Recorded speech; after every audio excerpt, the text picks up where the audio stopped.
ఎందుకంటే 5 minutes ప్రత్యక్ష సాక్షిని నేను. అందరూ సాక్షి. శాసనసభలో ఉన్నాను, అందరూ సాక్షి. శాసన మండలిలో జరిగిన పరిణామాలు చూశాను. చంద్రబాబు నాయుడు గారు, లోకేష్ బాబు గారు ఆధ్వర్యంలో రాష్ట్ర పార్టీ అధ్యక్షుడిగా అమరావతి ఉద్యమాన్ని కూడా 5 సంవత్సరాలు చూసినటువంటి వ్యక్తిని కాబట్టి ఒక 2-3 నిమిషాలు ఇవ్వాలి. ఎవరికి బోరు కట్టదు, అన్ని వాస్తవాలే చెప్తాను అధ్యక్ష. ఈరోజు ఒక చారిత్రాత్మకమైనటువంటి దినం. ఈ దినం ఒక ప్రత్యేకమైనటువంటి శాసనసభ పెట్టి ఆంధ్రప్రదేశ్కి రాజధాని గురించి ఒక నిర్ణయం తీసుకునే సభలో నన్ను మాట్లాడే అవకాశం కల్పించినటువంటి మీకు ముందు హృదయపూర్వకంగా ధన్యవాదాలు తెలియజేస్తున్నాను అధ్యక్ష. తెలుగు జాతి పుట్టినప్పటి నుంచి కూడా ఒక గౌరవప్రదమైనటువంటి జాతి అధ్యక్ష. ఎవరికి ఇబ్బంది పెట్టనటువంటి జాతి. ఈ దేశంలోనే ప్రపంచంలోనే ఒక అత్యంత గౌరవప్రదమైనటువంటి జాతి అధ్యక్ష. అయితే కోడి పిల్లలను మార్చుతున్నట్టుగా రాజధానుల విషయంలో మనకి మొదటి నుంచి కూడా మారుతూ వస్తున్న విషయాన్ని కూడా ఈ సందర్భంగా రాష్ట్ర ప్రజలకు తెలియజేస్తున్నాను. మొన్ననే మనం పొట్టి శ్రీరాములు గారి యొక్క శృతివనాన్ని నిర్మించుకొని ఆయన చేసినటువంటి త్యాగాలన్నీ కూడా గుర్తుపెట్టుకున్నాం. ఆ రోజు భాషా ప్రయుక్త రాష్ట్రాల గురించి ప్రాణాలు త్యాగం చేయటం వల్ల 53లో మేము పుట్టలేదు అధ్యక్ష. 71లో నేను పుట్టాను. 53లో ఏం జరిగింది కూడా తెలియదు. ఈ సందర్భంలో కొన్ని విషయాలు తెలుసుకొని మాట్లాడుతున్నాను అధ్యక్ష. 53లో తెలుగు జాతికి రాజధాని ఉండాలని కర్నూలులో తీసుకొచ్చారు. ఆ లోపలికి నేను పోను. తరువాత మళ్ళీ 56లో తెలంగాణతో కలిపి హైదరాబాద్ని రాజకీయాలు తీసుకొచ్చారు అధ్యక్ష. మళ్ళీ 2014 ఎలక్షన్ల ముందు మనకి ఇష్టం ఉన్నా ఇష్టం లేకపోయినా బలవంతంగా రాష్ట్రాన్ని విడదీసి ఏ విధంగా నష్టం చేశారో మనందరికి కూడా తెలుసు అధ్యక్ష. మనకి ఎన్ని ఇబ్బందులు వచ్చినా ఒకటైతే మంచి జరిగింది అధ్యక్ష. చంద్రబాబు నాయుడు లాంటి వ్యక్తి మన రాష్ట్రంలో పుట్టడం తెలుగు జాతి 5 కోట్ల మంది అదృష్టవంతులని చెప్పి నేను గర్వంగా సగర్వంగా చెప్పదలిచాను అధ్యక్ష. మనకి ఎన్నికల ముందు విభజన చేసిన తర్వాత ఆ రోజు రాజకీయ పరిస్థితులు మనందరికీ తెలిసినప్పటికీ కూడా తెలుగు జాతి 5 కోట్ల మంది ప్రజలు విచక్షణతో ఆలోచన చేసి చాలా నష్టపోయాం విభజనలో. ఈ నష్టాన్ని మళ్ళీ పూరించాలంటే, మళ్ళీ తెలుగు జాతి గౌరవంగా దేశంలో ప్రపంచంలో తలెత్తుకొని తిరగాలంటే చంద్రబాబు నాయుడు గారి వల్లే సాధ్యపడుతుందని చెప్పి ఆ ఎన్నికల్లో మనకి అధికారం ఇచ్చిన విషయాన్ని ఈ సందర్భంగా గుర్తు చేస్తున్నాను. దీనికి తోడు ఆ రోజు పవన్ కళ్యాణ్ గారు అధ్యక్ష నూతనంగా ఒక పార్టీ పెట్టారు. ఎన్నికల్లో పోటీ చేయకపోయినా చంద్రబాబు నాయుడు లాంటి వ్యక్తి రాష్ట్రానికి ఉంటే రాష్ట్రం బాగుపడుతుందని మనకి సపోర్ట్ కూడా చేశారు. ఆయనకు కూడా ఈ సందర్భంగా అభినందిస్తున్నాను అధ్యక్ష. అయితే మనం అధికారంలోకి వచ్చాం అధ్యక్ష. కొద్ది రోజులు హైదరాబాదులో అసెంబ్లీ నడుపుకున్నాం. ఆ రోజు కూడా నేను శాసనసభలో ఉన్నాను, మంత్రిగా ఉన్నాను. ఆ రోజు అనేక పరిణామాలు జరిగాయి, చాలామంది మాట్లాడారు. దాని జోలికి నేను పోవటం లేదు. ఆ రోజు ముఖ్యమంత్రి గారు అధ్యక్ష ప్రత్యేకంగా ఒక రోజు రాష్ట్ర రాజధాని, ఈ రాష్ట్రంలో ఉన్నటువంటి అన్ని ప్రాంతాల అభివృద్ధి జరగాలి, ఈ రాష్ట్రానికి ఒక క్లారిటీ క్లియర్గా ఇవ్వాలని 15 గంటల సేపు అధ్యక్ష ఒక్క విషయం మీదే శాసనసభ పెట్టి చర్చించిన విషయాన్ని నేను ఈ సందర్భంగా గుర్తు చేస్తున్నాను. ఆ రోజు క్లియర్గా ఆ రోజు టీవీల్లో మా అందరికీ చూపించారు అధ్యక్ష. ఈరోజు రాజధాని అనేది ఈ రాష్ట్రానికి ఒక వనరుగా ఉండాలి. రాజధానిలో ఆదాయ మార్గాలు రావాలి. వచ్చినటువంటి ఆదాయం రాష్ట్రంలో అన్ని జిల్లాలకి అభివృద్ధి చెందాలని ఒక ధ్యేయంతో ఆ రోజు ఒక నిర్ణయం తీసుకొని ఆయన చివరి వరకు చెప్పలేదు అధ్యక్ష. శ్రీకాకుళం నుంచి మొదలుపెట్టి చిత్తూరు వరకు రేపు ఈ రాష్ట్రంలో ఏ జిల్లాలో ఏ కార్యక్రమాలు చేస్తున్నాం, ఏ పరిశ్రమలు తీసుకొస్తున్నాం, ఏ ఇరిగేషన్ ప్రాజెక్టులు మా హయాంలో పూర్తి చేస్తామని జిల్లాకి ఒక ప్రణాళిక ఇచ్చారు అధ్యక్ష. ఈ రోజు నేను గర్వపడుతున్నాను. ఆ రోజైతే చూస్తే నమ్మశక్యం కాలేదు. కొత్తగా రాష్ట్రం 16,000 కోట్ల అప్పులు ఇన్ని చేస్తామని చెప్తున్నారు, ఇది జరుగుతుందా జరగదని నాలాంటి వాడినే ఆలోచించాను అధ్యక్ష. కానీ ఆ రోజు హైదరాబాదు శాసనసభలో తీసుకున్నటువంటి ప్రతి నిర్ణయం కావాలంటే మీరు టీవీ చూపించండి, ఆ రోజు చంద్రబాబు నాయుడు గారు స్పీచ్ ఒకసారి వినిపించండి. ఆ రోజు ఏదైతే చెప్పారో ఈ రోజు అదే విధానంగా అన్ని జిల్లాలు కూడా అభివృద్ధి జరుగుతున్నాయి. నేను గర్వంగా తెలుగుదేశం పార్టీ సభ్యుడిగా ఈ శాసనసభలో చెప్పాను అధ్యక్ష.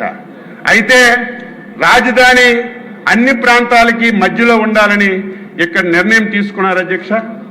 నిర్ణయం తీసుకొని తర్వాత అందరూ మాట్లాడారు, భూములు ఏ విధంగా తీసుకొచ్చారు, ఆ రోజు చట్టం ఏ విధంగా చేశారు, ఆ విధంగా చట్టం చేసి రాజధాని ఏ విధంగా అభివృద్ధి చేసి ముందుకు తీసుకెళ్లారు. మనం ఈ రోజు ఉన్నటువంటి సభ, శాసన మండలి, సచివాలయం ఏ విధంగా నిర్ణయించారు. ఎవరు ఆ సాహసం చేయరు అధ్యక్ష. 10 సంవత్సరాలు హైదరాబాద్ లో ఉండడానికి అవకాశం ఉంది. ఇది ప్రతి ఒక్కరూ గుర్తుపెట్టుకోవాలి. హైదరాబాద్ వదిలి రావడానికి మాలాంటి వాళ్ళకు కూడా ఇష్టం లేదు. కానీ చంద్రబాబు నాయుడు గారు మన రాష్ట్రం నుంచే మనం పరిపాలన చేసుకుందాం, ఈ రోజు కాకపోయినా రేపైనా హైదరాబాద్ అని వదలాలని ఆ రోజు వచ్చారు అధ్యక్ష. విజయవాడ ఇరిగేషన్ గెస్ట్ హౌస్ని రాజధానిగా సచివాలయంగా మార్చుకొని రాత్రి బస్సులో ఉండి పనిచేసి ఇక్కడ ఇది నిర్మాణం చేసుకొని ముందుకెళ్ళిన విషయాన్ని ఈ సందర్భంగా గుర్తు చేస్తున్నాను అధ్యక్ష. మనం చూస్తామని చాలా సంతోషపడ్డాం. 2019లో ఎన్నికలు వచ్చాయి అధ్యక్ష. నేను ఆంధ్రప్రదేశ్ రాష్ట్ర ప్రజలు తప్పు చేశారని శాసనసభలో చెప్తున్నాను. ఇది నా వ్యక్తిగతం, పార్టీకి సంబంధం లేదు, ముఖ్యమంత్రి గారికి సంబంధం లేదు. నేను ఆంధ్రప్రదేశ్ పౌరుడిగా చెప్తున్నాను. 2019వ సంవత్సరంలో ఆంధ్రప్రదేశ్ ప్రజలు తప్పు చేశారు అధ్యక్ష. ఎందుకు ఈ మాట అంటున్నానంటే 2019వ సంవత్సరంలో మళ్ళీ తెలుగుదేశం పార్టీ అధికారంలోకి వస్తే మనకి బాధలుంటాయా? ఈరోజు మళ్ళీ తీర్మానం చేసుకునే అవసరం వస్తుందా? రాజధాని గురించి మళ్ళీ ఇన్ని ఇబ్బందులు పడే అవసరం వస్తుందని నేను అనుకుంటున్నాను అధ్యక్ష. అయితే ప్రజాస్వామ్య వ్యవస్థలో గెలుపు ఓటములు సహజం, ఓడిపోవచ్చు ప్రజల్ని ఓటు వేయకపోతే. అయితే నేను ఎందుకు బాధపడుతున్నాను అధ్యక్ష? నేను 6 సార్లు ఎమ్మెల్యే, ఎంతో మంది ముఖ్యమంత్రులు చూశాను. గతంలో చంద్రబాబు నాయుడు గారు కూడా ముఖ్యమంత్రిగా చూశాను. కానీ 2014-19 ఆంధ్రప్రదేశ్ రాష్ట్రానికి ఒక స్వర్ణయుగం అధ్యక్ష. మీరు కూడా ఉన్నారు, లోకేష్ బాబు గారు పంచాయతీరాజ్ మినిస్టర్గా కూడా ఉన్నారు. ఈ 5 సంవత్సరాలు ఈ రాష్ట్రంలో జరిగినటువంటి అభివృద్ధి కానీ, ఈ రాష్ట్రంలో మనం అందించినటువంటి సంక్షేమం కానీ ఆంధ్రప్రదేశ్ చరిత్రలో ఎప్పుడూ చేయలేదు అధ్యక్ష. ఎంత చేసినా సరే ఎందుకు ఓడించారని బాధపడ్డాం, భయపడ్డాం. పోనీయాలు కానీ ఎవరో కొత్తగా ఆకాశం నుంచి దిగొచ్చి ఒక రాజకీయ పార్టీ పెట్టి నేను అది చేస్తాను ఇది చేస్తానని నమ్మిస్తే ప్రజలు ఓట్లేశారంటే నేను హర్షిస్తాను అధ్యక్ష. ప్రజాస్వామ్యంలో అది సహజం. కానీ తండ్రి అధికారాన్ని అడ్డం పెట్టుకొని 1,00,000 కోట్లు దోచుకొని 16 సంవత్సరాలు జైల్లో ఉన్నటువంటి ఒక దొంగకు ఓటేశారే, అది నాకు బాధ, ఆవేదన కలుగుతుంది అధ్యక్ష. కానీ ప్రజాస్వామ్యంలో ఓటేశారు, అధికారాన్ని ఇచ్చారు, ముఖ్యమంత్రిగా బాధ్యతలు స్వీకరించారు. ఏం చేయాలి? ఈరోజు ప్రభుత్వం అంటే ఒకళ్ళ ఆస్తి, ఒకళ్ళ సొంతమా? కంటిన్యూషన్ ప్రాజెక్ట్ అధ్యక్ష. ఈరోజు జగన్మోహన్ రెడ్డి ఏదైనా చేస్తే అది మంచి ఉందంటే మనం కొనసాగించాం, ప్రజలకు ఉపయోగపడుతుందంటే దాన్ని మనం పూర్తి చేసి ప్రజలకు అంకితం చేశాం. కానీ దుర్మార్గుడు ఈ మాట అనకూడదు, కానీ అనక తప్పడం లేదు అధ్యక్ష. కష్టాల్లో బాధల్లో రైతులు 34,000 ఎకరాలు ఇచ్చి మా బతుకులు బాగుంటాయి, ఆంధ్ర రాష్ట్రానికి ఒక రాజధాని ఇస్తాం. దేశంలో అనేక నగరానికి రాజధానులు ఉన్నాయి అధ్యక్ష. హైదరాబాద్ ఉంది తెలంగాణకి, బెంగళూరు ఉంది కర్ణాటకకి, చెన్నైకి మద్రాసు ఉంది, ముంబై ఉంది, పెద్ద పెద్ద రాజధానులు ఉన్నాయి అధ్యక్ష. మనం ఏం తప్పు చేశాం? హైదరాబాద్ పోయిందని అర్థం కాదు, దానికి మించిన రాజధాని నిర్మించుకోవాలి, భావి తరాలకి మంచి చేయాలని ఒక శిల్పిలాగా కష్టపడి పనిచేస్తే దుర్మార్గుడు వచ్చి ఈ రాష్ట్రాన్ని ఏ విధంగా నాశనం చేశాడో చెప్పవలసిన అవసరం లేదు అధ్యక్ష. నాకు బాగా గుర్తు అధ్యక్ష, డిసెంబర్ 17 అందరూ వాళ్ళే, మేము 22 మందిని గెలిచాం. అందులో ఒకరో ఇద్దరు రాకపోతే 16-17 మంది రోజు వచ్చేవారు. ఆ రోజు షార్ట్ డిస్కషన్ పెట్టారు అధ్యక్ష. అమరావతి రాజధాని మీద షార్ట్ డిస్కషన్ పెట్టారు. మొత్తం 151 మందితో మాట్లాడించారు. ఒక్కడు కూడా మంచి మాట్లాడలేదు. చంద్రబాబు నాయుడు గారిని, తెలుగుదేశం పార్టీని, మా శాసనసభ్యుల్ని తిట్టడం తప్ప, ఏదో అవినీతి చేశారు, దోచుకున్నారు అని మాట్లాడారు తప్ప ఈ విధంగా దీన్ని ముందుకు తీసుకెళ్దామని ఒక్క మాట కూడా మాట్లాడలేదు. మా నాయకులు లేచారు, నేను సిద్ధంగా ఉన్నాను, అవినీతి ఆరోపణలు చేస్తున్నారు, మీరు ఏ ఎంక్వైరీ చేయండి, నేను కానీ నా పార్టీ కానీ మా శాసనసభ్యులు కానీ ఏది చెప్పినా మీరు యాక్షన్ తీసుకోండి, కానీ ఈ పేరుతో మీరు ఆంధ్ర రాష్ట్రాన్ని అన్యాయం చేయొద్దు, తెలుగు జాతికి అన్యాయం చేయొద్దని నెత్తి నోరు కొట్టుకొని ఆ 17వ తారీఖున తప్పేంటని ఏదో సౌత్ ఆఫ్రికా, నాకు ఆ దేశం గుర్తులేదు కానీ ఒక దేశం పేరు చెప్పి అక్కడ 3 రాజధానులు ఉన్నాయి కదా, ఇక్కడ పెడితే తప్పేంటి అనుకున్నాను. ఆ రోజు ప్రసంగించారు, నేను టీవీలో చూశాను. ఇదేదో అనుభవం లేనివాడు, ఇదేదో ఎమోషన్తో మాట్లాడాడు అని చెప్పి నేను అనుకున్నాను. ఆ మాట నేను అనడానికి నాకు ఇష్టం లేదు అధ్యక్ష. కానీ ఇది రాజ్యాంగంలో జరుగుతుందా? ఇది అమలు చేయడం అంత సాధ్యమా? ఎందుకు ఈ మాటలు మాట్లాడాడని ఆ రోజు చాలా ఆందోళన చెందాం అధ్యక్ష. ఆందోళన చెంది ఆ రోజు తెల్లవారిసరికి బాబు గారి దగ్గరికి వెళ్తే ప్రెస్ మీట్ పెట్టి మొత్తం చెప్పాము. ఆ రోజు ఈ వివాదానికి తెరలేపాడు అధ్యక్ష. రోజు రోజుకి పరిణామాలు చూస్తుంటే బాధ కలిగింది, ఆవేదన కలిగింది. ఇదేదో పిచ్చోడు మాటలు అనుకున్నాం, కానీ ఈయనకు అవగాహన లేదు. కనీసం ఈయనకు అవగాహన లేకపోయినా ఆయన దగ్గర ఉన్నటువంటి సీనియర్ మంత్రులకు లేదా, సీనియర్ ఆఫీసర్లకు లేదా, ఒక మాట అయినా చెప్పలేరా? ఇది సాధ్యం కాదు, కాదు, కాదు. ఇది ఒక రాష్ట్ర, మీలాగా మేము భయపడలేదు, పారిపోలేదు. తెలుగు జాతి గురించి, 5 కోట్ల మంది ప్రజల గురించి సంఖ్యాబలంతో సంబంధం లేదు.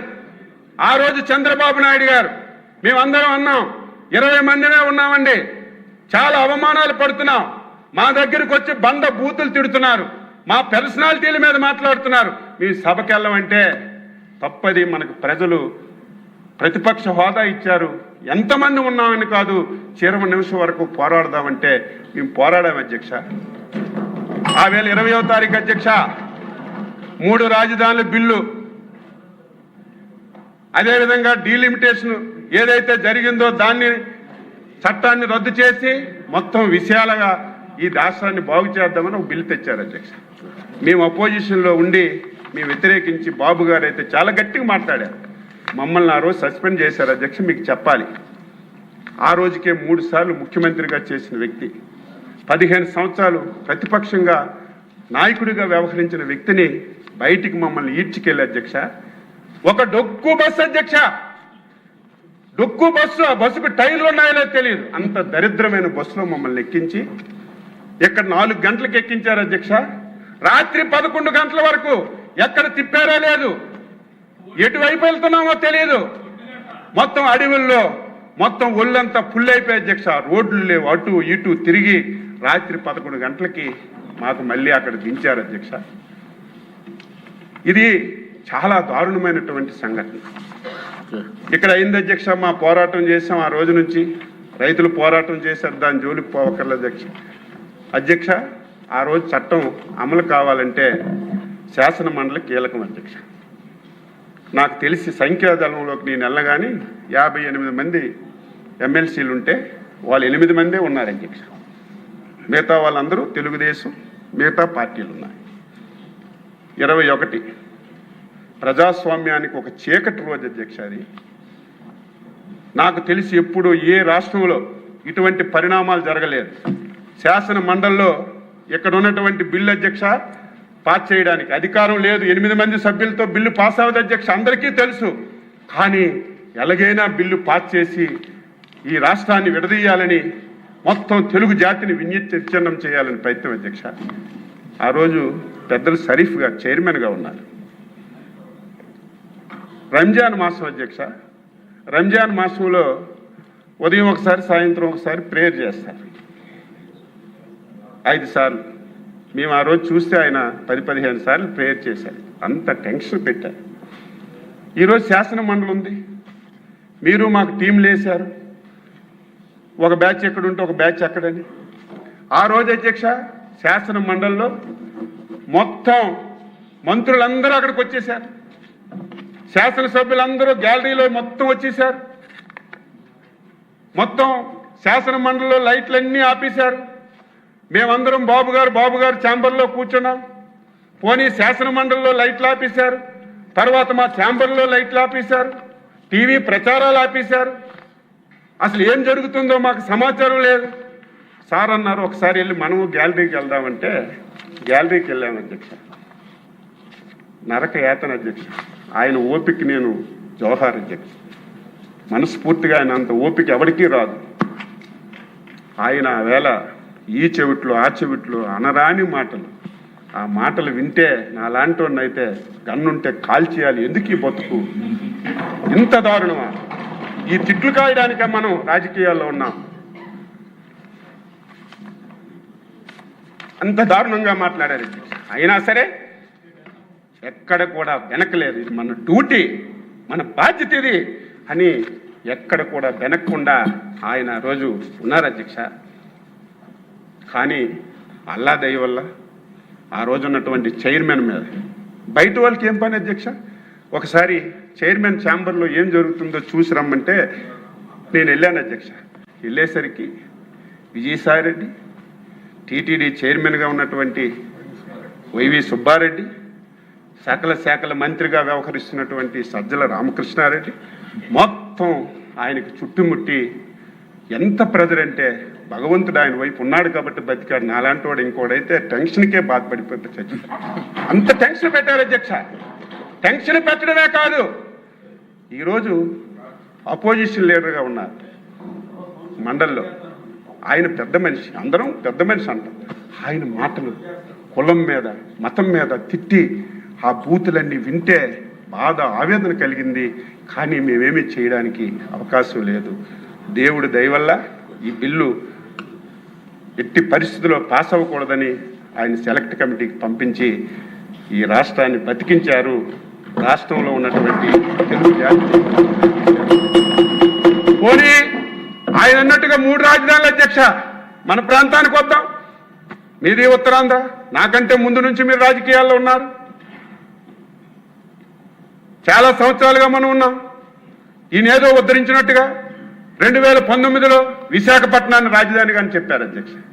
వీళ్ళు కుటుంబం బతుకేంటంటే ప్రాంతాల మధ్య తగ్గు పెట్టడం, అవకాశం వచ్చినప్పుడు కులాల మధ్య తగ్గు పెట్టడం.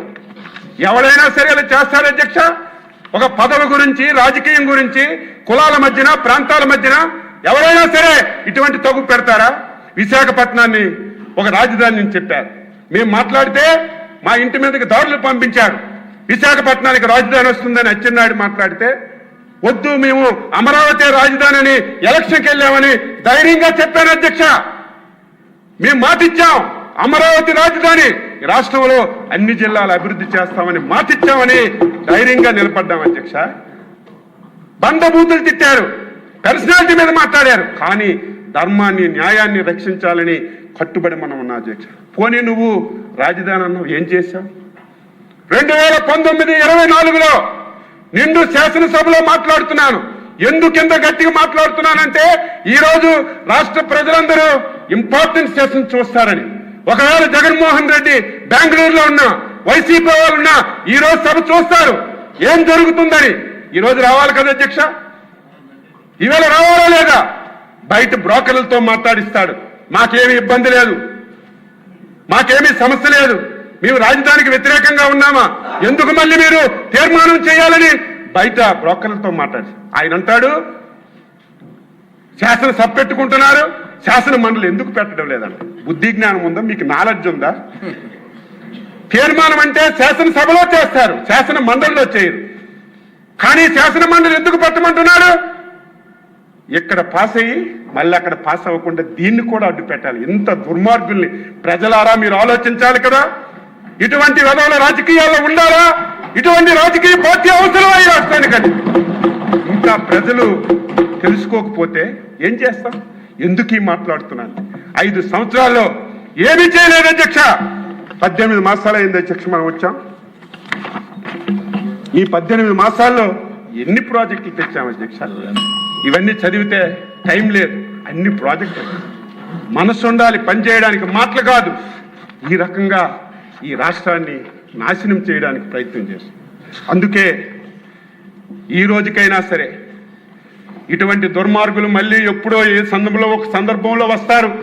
మళ్ళీ పిచ్చోడి చేతికి రాయి దొరికితే ఆ రాయితో ఆయనైనా కొట్టుకుంటారు, మనకైనా కొడతారని చంద్రబాబు నాయుడు గారు అమరావతి అంటే అర్ధరాత్రి గాని పడుకున్న వాడికి లేపినా సరే ఎవరి పేరు రాజ్యాధ్యక్ష?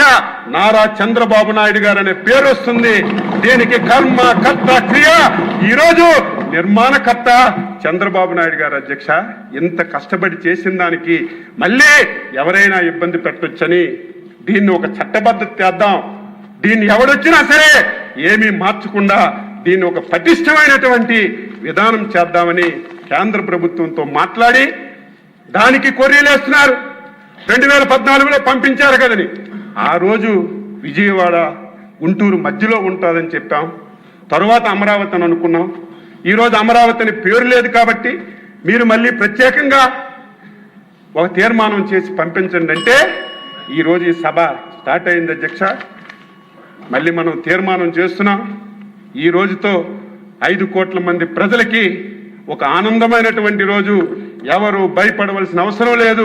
చంద్రబాబు నాయుడు గారు, పవన్ కళ్యాణ్ గారు, ఎన్డీఏ ప్రభుత్వం ఉన్నంత వరకు ఈ రాష్ట్ర ప్రజలకి ఏమీ జరగదు. అయితే 2019లో మీరు తప్పు చేసి ఈ రాష్ట్రాన్ని ఇదేదో మాకు అధికారం గురించో లేకపోతే మాకు పదవుల గురించో నేను మాట్లాడడం లేదు. 4 సార్లు ముఖ్యమంత్రిగా చేశారు.